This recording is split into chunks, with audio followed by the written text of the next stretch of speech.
Bonsoir, allez, on continue. J'ai souvent les blancs, je trouve. Pourtant, je fais pas des parties sans vous. À chaque fois, je fais des parties avec vous, mais j'ai souvent les blancs. Donc je me développe, il me prend un pion, je prends un pion, il me prend un cheval, je prends un cheval, non. Je défends mon pion.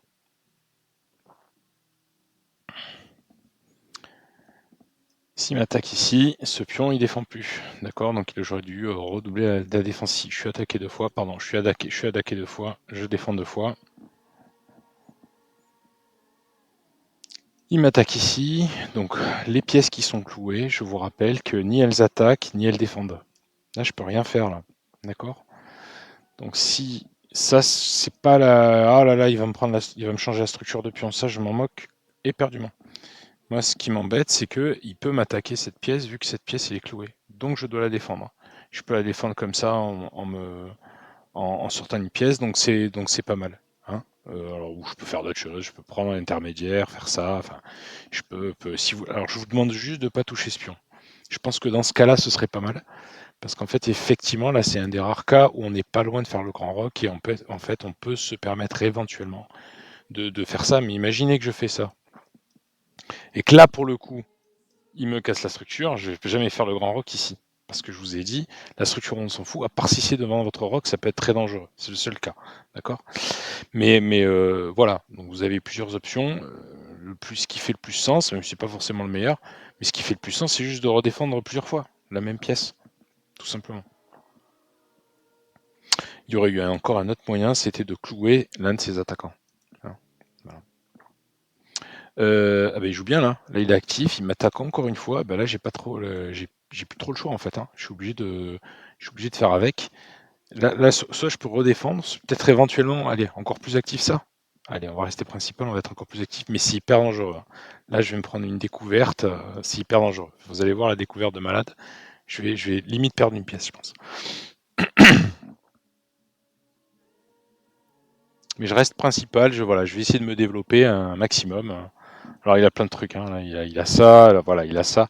Alors c'est embêtant parce que là maintenant il y a une double attaque là-dessus. Je peux pas reprendre comme ça. Je peux reprendre comme ça, mais comme je dis, je perds la pièce. C'est pas bon. Alors j'aurais ça peut-être en intermédiaire où je prends une pièce, il me prend la dame, je me venge sur sa dame, il me venge sur sa pièce, je me venge sur sa pièce, et ça commence à être le bordel. Ok. Donc comme vous voulez, juste ne perdez pas la dame, perdez le fou, perdez le cheval, perdez ce que vous voulez, mais ne perdez pas la dame. Sachez que vous auriez pu faire ça. Donc je parle de l'hypothèse que vous n'avez pas calculé tout ça avant. Hein. C'est pour ça que moi je rentre dans les problèmes que vous pouvez avoir.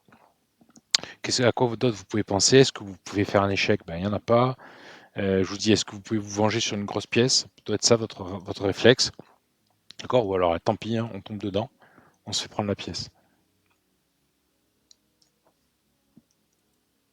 On s'est fait prendre la pièce. Moi, j'essaie de rester actif. Ça, c'est attaqué deux fois. Il faut absolument que je rock parce que sinon, c'est attaqué deux fois. C'est toujours le même problème. Hein. Ça, c'est défendu deux fois, c'est bon. Ça, c'est attaqué deux fois. Faut que je trouve quelque chose à faire là-dessus. Hein. N'importe quoi, il faut que je trouve quelque chose à faire. Donc, par exemple, je sais pas, je recule mon fou. J'attaque ici peut-être, mais j'aime pas attaquer quand je suis pas développé. Vous voyez, là, je manque de développement et c'est pas bon en fait. Ça peut être bon. Si je fais ça, il va me manger ici. Hein. Je vous rappelle, regardez, ça défend. Donc il faut pas que je coupe la défense. Je suis un peu embêté. Allez, on s'en fout, on va rocker. On va se développer. Tant pis. Alors, donc là, ce qu'il y a d'embêtant, c'est que là maintenant, il me menace ça. Non seulement il m'a pris ce pion là, mais il me menace ça. Ok. Alors, voilà. Ah, il m'a pas pris. Il a bien joué. Hein. Il a bien joué de pas prendre en fait, parce qu'en fait, il y avait des menaces derrière. Ou alors il a pas vu. Je sais pas. Allez, maintenant on y va. On va essayer un petit peu de se venger. Notez qu'il n'a pas roqué. Il n'a pas roqué. J'attaque sa tour. Il a bien fait, il a roqué. Allez, donc maintenant, qu'est-ce qu'on peut faire? On a une pièce de retard. Qu'est-ce que vous pouvez faire? Vous pouvez pas faire grand-chose quand vous avez une pièce de retard. Vraiment pas grand-chose. Vous pouvez juste défendre, attendre. C'est tout ce que vous pouvez faire. Regardez s'il y a des faiblesses. S'il n'a pas de faiblesse dans son jeu, il y a tout qui est défendu. Il ne peut pas faire grand-chose. Moi, j'ai des faiblesses. Tout ça, ça va très certainement tomber. Allez, je vais essayer de défendre. Ou alors de rester actif. Au moins de rester actif. Cette tour ne joue pas, cette tour ne joue pas. Allez, on met une tour. Donc ça c'est très bien parce qu'en fait vous voyez il m'immobilise un peu les deux tours parce qu'il n'y a aucune des deux tours qui joue. Allez c'est pas grave, je reste actif. Tant pis s'il me prend le pion. Je reste actif. Donc une pièce d'avance, je vous l'ai dit plusieurs fois, une pièce d'avance c'est un avantage complètement décisif. Et en fait, malheureusement, comme à 900, 1000, on perd souvent des pièces. Bon alors là on peut pas dire que j'ai perdu une pièce, on va dire parce qu'il a mieux joué que moi. D'accord, mais pas plus que ça. Ok, ça c'est bien joué, mais il y a un petit souci là.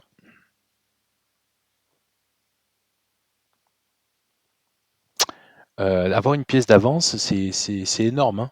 C'est vraiment énorme à tout niveau, quoi. Et c'est petit à petit, c'est progressivement, quand vous montez en niveau, que vous vous rendez compte de plus en plus à quel point c'est hyper dangereux d'avoir une pièce de retard. D'accord? Attention, là, il me menace ici, il menace là, pardon. Il menace ici de prendre. Il faut que je fasse attention. Alors pour l'instant, c'est défendu, mais madame, elle est attaquée là. Hein. C'est quoi son contre-jeu?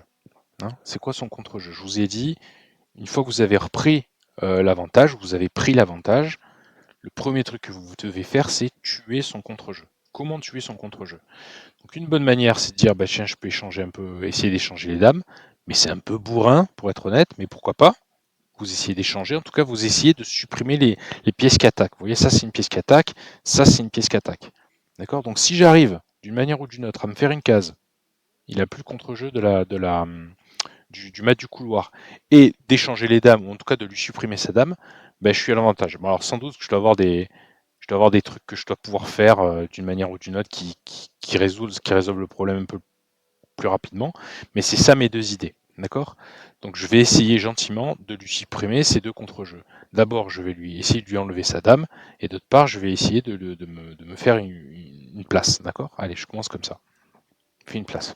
Je vous rappelle que ça marche toujours pas parce que je peux reprendre. Il y a échec et puis mat du couloir. Donc vous vous rappelez du plan simple, c'est donc du coup c'est on prend un avantage significatif. Attention, là j'ai plus de maths ou de j'ai plus rien du tout, hein, donc il faut que Ah, vous voyez, je viens pas là. Je sais pas si vous voyez, mais je viens pas là. Je viens ici parce que ça bouge encore plus de cases à sa dame. D'accord? Alors il lui en reste plein hein, des cases, mais ça lui bouge encore plus de cases. Donc je viens là. Et en plus, bien sûr, je fais une menace ici. Mais c'est pas parce que j'ai fait la menace ici. Hein. Je suis venu ici par réflexe parce que c'est la case de madame qui intercepte le mieux la sienne. Mais c'était pas par. J'avais même pas vu qu'en plus il y avait la double menace. Alors oui, ça c'est super bien joué de sa part. Bah, il a mieux joué que moi. Bravo à lui. Je m'en vais. Alors si je mange, il me prend la dame. Si je me mets là, bah, il me mange une tour gratis. Qu'est-ce qu'il y a de mieux? Alors c'est vrai, ça c'est important ça. Qu'est-ce qu'il y a de mieux? Entre se faire prendre la dame et se faire prendre une tour gratuitement. Donc là, j'ai une tour contre une dame. Là, je perds une tour gratuitement. Alors à mon avis, quand vous regardez le bilan à la fin, je vais rester avec euh, soit une pièce de moins, soit deux pièces contre deux pièces. C'est un peu mieux de prendre la. Je pense, hein, à mon avis, que c'est un peu mieux de prendre la tour. D'accord? Mais sinon, voilà, c'est comme vous voulez, je vais prendre la tour. Ok. Alors maintenant, on est à nouveau. Bon, il a bien joué, hein. Moi, je vous dis, hein, je calcule rien, je regarde aucune menace, je fais que des trucs qui ont du sens. Donc, il a bien joué, bravo à lui. Bah, il a repris une pièce. Qu'est-ce qu'on peut faire? Bon, on doit plus ou moins défendre, d'accord? Et plus ou moins essayer de voir où c'est qu'il a son contre-jeu. Son contre-jeu principal, c'est ça. D'accord? C'est son pion passé. C'est ça le plus dangereux. Donc, c'est de lui dont je m'occupe en premier. Ok, c'est pas de l'attaquer, c'est pas de lui faire échec, c'est vraiment son premier contre-jeu, son premier avantage décisif, c'est vraiment ce pion passé. Donc je m'occupe de ce pion passé. Ok? Il a bien joué quand même. Hein. Ça, c'est pas un coup de 935. Hein.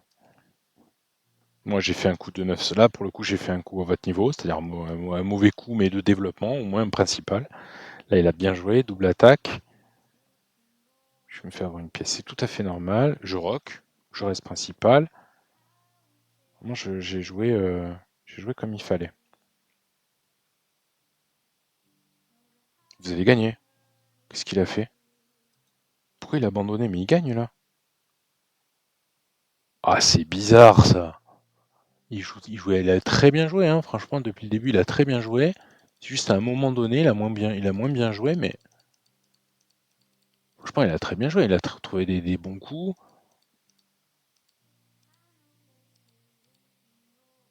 Ça, c'est bien. Enfin, il faut qu'il développe ses tours.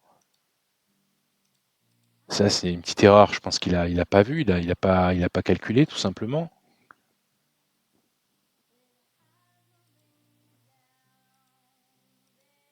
Ça, c'est très bien joué. Pourquoi il abandonne? Je comprends pas. Bon, je sais pas. Là, j'avoue, je sais pas. Je lui ai pas téléphoné pour qu'il abandonne, hein, je vous assure, hein. Bon, ok.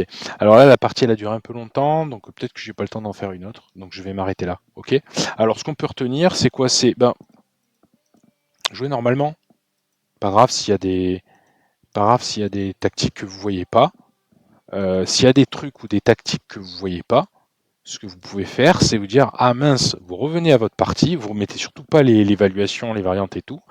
Vous revenez à votre partie et vous dites j'ai fait ça, je me suis fait avoir. D'accord? Comment j'aurais pu ne pas me faire avoir? Il n'y a que comme ça que vous pouvez y arriver. Comment j'aurais pu ne pas me faire avoir? Ben, vous allez vous dire bah tiens, je sais pas, j'aurais pu échanger, j'aurais pu tout simplement prendre le pion, essayer de prendre le pion, voir ce qui se passe. J'aurais pu faire autre chose, je sais pas, clouer le cheval. Et là, vous allez commencer à réfléchir par vous-même comment vous auriez pu faire. Comment vous auriez pu faire? À mon avis, l'un des trucs qui était dangereux aussi sur ça, c'était ça. Développement, et je rejette la dame, et ça commence à faire mal. Vraiment mal. Donc, reprenez simplement. Vous voyez, n'essayez pas d'apprendre des choses, d'apprendre des théories ou quoi.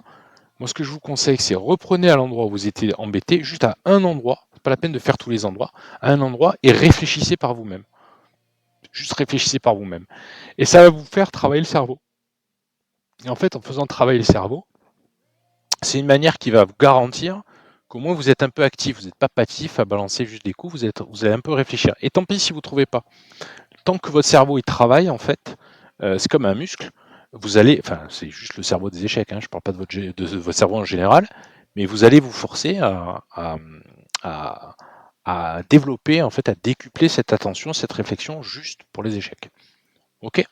Allez, on se retrouve une autre fois. Ben, j'espère faire plus de parties la prochaine fois. Allez, à bientôt. Ciao, ciao.